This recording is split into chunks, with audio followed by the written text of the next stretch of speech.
ಈಗ RSS ಶಾಖೆ ಪಾಕಿಸ್ತಾನ ಪರ ಮಾತಾಡ್ತಾ ಇದೆ.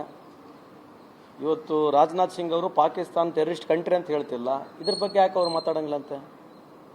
ಇವತ್ತು Pakistan is a terrorist country ಅಂತ ಹೇಳಿ ರಾಜನಾಥ್ ಸಿಂಗ್ ಹೇಳ್ತಾ ಇಲ್ಲ, ಅವರೇ ಹೇಳ್ತಾ ಇದ್ದಾರೆ. ಟೆರರಿಸ್ಟಿಗೆ ಯಾವುದು ಜಾತಿ ಇರಲ್ಲ, ಯಾವುದಕ್ಕೂ ಧರ್ಮ ಇರೋದಲ್ಲ, ಯಾವುದಕ್ಕೂ ದೇಶ ಇರಲ್ಲ ಅಂತ ಅವ್ರು ಹೇಳ್ತಾರೆ. ಯಾರು ಹೇಳ್ತಾ ಇರೋದು?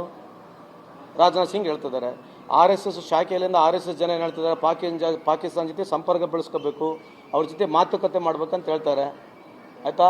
ಪುಲ್ವಾಮಾ ಅಟ್ಯಾಕು, ಇಂಥ ಪಹಲ್ಗಾಮ್ ಅಟ್ಯಾಕ್ ಆದಾಗ ಕ್ರಿಕೆಟ್ ಆಡೋದಿಲ್ಲ ಅಂತ ಹೇಳ್ತಾರೆ.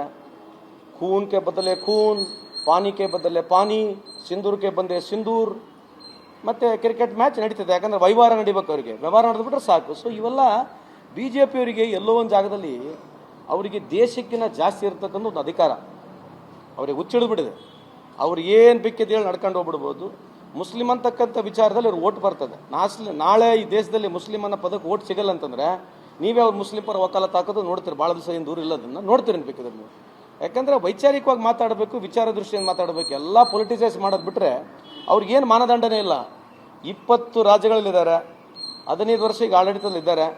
ಸಾಧನೆ ಬಗ್ಗೆ ಮಾತಾಡಲ್ಲ, ಬರೀ ಇಂಥ ಕಾಂಟ್ರವರ್ಸಿನ ಬಗ್ಗೆ ಮಾತನಾಡೋದು. ಅದಕ್ಕೆ ಹೇಳ್ತಿದ್ರು ರಾಜನಾಥ್ ಸಿಂಗ್ ರವರೇ Pakistan is a terrorist country ಅಂತ ಹೇಳೋಕ್ಕಾಗ್ತಿಲ್ಲ ಅಂದಮೇಲೆ ಇವ್ರು ಏನು ಮಾತಾಡ್ತಾರೆ? ಎದ್ರ ಬಗ್ಗೆ ಮಾತಾಡ್ತಾರೆ ಇವರು? ಶಾಲಾ ಕಾಲೇಜ್ ಆರಂಭ ಆಗುತ್ತೆ ಸರ್, ಒಂದು ವಾರಕ್ಕೆ ಕೇಸರಿ ಶಾಲು ಪರ ಜನಾಂದೋಲನ ಮಾಡ್ತಾರಂತೆ. ಅದು ಅವ್ರು ಮಾಡಲಿಲ್ಲ.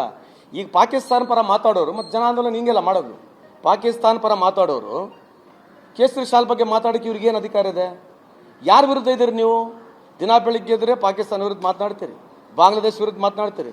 ಕೇಂದ್ರದಲ್ಲಿ ನೀವಿದ್ದೀರಿ, ಸರ್ಕಾರದಲ್ಲಿದ್ದು ನಿಮ್ಮ ಸಚಿವರು ರಾಜನಾಥ್ ಸಿಂಗ್ ಸಚಿವರು ಇರತಕ್ಕಂಥ ಸಚಿವರೇ ಇವತ್ತು Pakistan is a terrorist country ಅಂತ ಹೇಳೋಕೆ ಆಗೋದಿಲ್ಲ. ಮತ್ತು ಇನ್ನೇನು ಬಂತಿದ್ರಾಗ?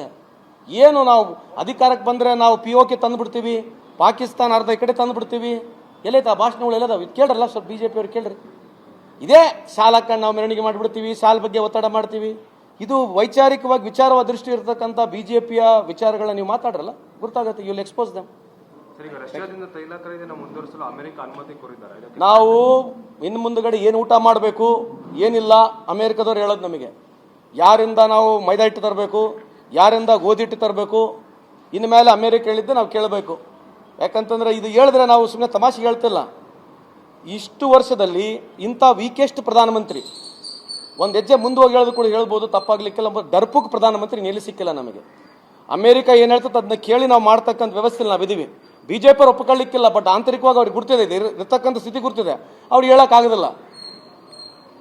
ಭಾರಿ ದೊಡ್ಡ ದೇಶ ಪ್ರೇಮಿಗಳು, ದೇಶದ ಬಗ್ಗೆ ಮಾತಾಡೋರು ಇವತ್ತು ದೇಶನ 2ನೇ ಸ್ಥಾನದಲ್ಲಿ ತಿಳ್ಕೊಂಡು ಪ್ರಧಾನಮಂತ್ರಿಯವ್ರು ಮಾಡಿರ್ತಕ್ಕಂಥ ಎಲ್ಲದಕ್ಕೂ ಸುಮ್ಮನೆ ಟಿಂಗ್ಲಿ ತಲೆ ಆಡ್ಸೋದು ಬಿಟ್ಟರೆ ಬೇರೆ ಏನಿಲ್ಲ ಅವ್ರ ಹತ್ರ. ಅವ್ರು ಏನು ಹೇಳ್ತಾರೆ ಅದಕ್ಕೆ ಟಿಂಗ್ ಬೆಲ್ ಹೊಡ್ಕೊಂಡು ಕುಂದಿರ್ಬೇಕಷ್ಟೇ. ನೀವು ಬೇಕಿದ್ರೆ ಒಳಗಡೆ ವಿಚಾರವಾಗಿ ನೀವು ಯೋಚನೆ ಮಾಡಿ ನೋಡಿದ್ರೆ ವೈ ಈಸ್ ಈ preferring America over everything we don't know. ಆಮೇಲೆ ಇದು ಯಾರು ಬಂದು ಮಾತಾಡೋಂಗಿಲ್ಲ ಅವರು. ಈಗ BJP ಅವ್ರಿಗೆ ಕೇಳ್ರಿ, ಅಲ್ಲ ಸರ್ ನೀವು ರಷ್ಯಾದಿಂದ ಅವರು ಕೊಡ್ತಾರೆ ನಿಮಗೆ ಗ್ಯಾಸ್ನ ಆಯಿಲ್ನ, ನೀವು ಯಾಕೆ ತಳ್ತಲ್ಲ? ಹಸಿರು ಇದು ಏನು ಕೇಸರಿ ಶಾಲ್ ಬಗ್ಗೆ ಆಮೇಲೆ ಮಾಡಿ, ಇದ್ರ ಬಗ್ಗೆ ಯಾಕೆ ನೀವು ಹೋರಾಟ ಮಾಡಲ್ಲ ಅಂತ ಕೇಳಿ ನೋಡೋಣ. ಪ್ರಧಾನಮಂತ್ರಿ ಒಂದು ಲೆಟರ್ನ ಬರೀರಿ. ಈ ಬರೆಯೋದಿಲ್ಲ, ಯಾಕಂದ್ರೆ ಇದರಲ್ಲಿ ಓಟ್ ಇದೆ. ಅದರ ಏನು ಬದನೇಕ ಓಟ್ ಇದೆ? ಅದ್ರ ಬಗ್ಗೆ ಮಾತಾಡಿದ್ರೆ ಮಾತಾಡಿದ್ರೆ ನೆಗೆಟಿವ್ ಇದೆ, ಇದರ ಮಾತಾಡಿದ್ರೆ ಓಟ್ ಸಿಗುತ್ತೆ. ಓಟ್ ಬೇಕು, ಓಟ್ ಎಲ್ಲಿ ಸಿಗುತ್ತೆ ಅಂತ ಮಾಡೇ ಮಾಡ್ತಾರೆ ಡ್ರಾಮಾ ಅವರು.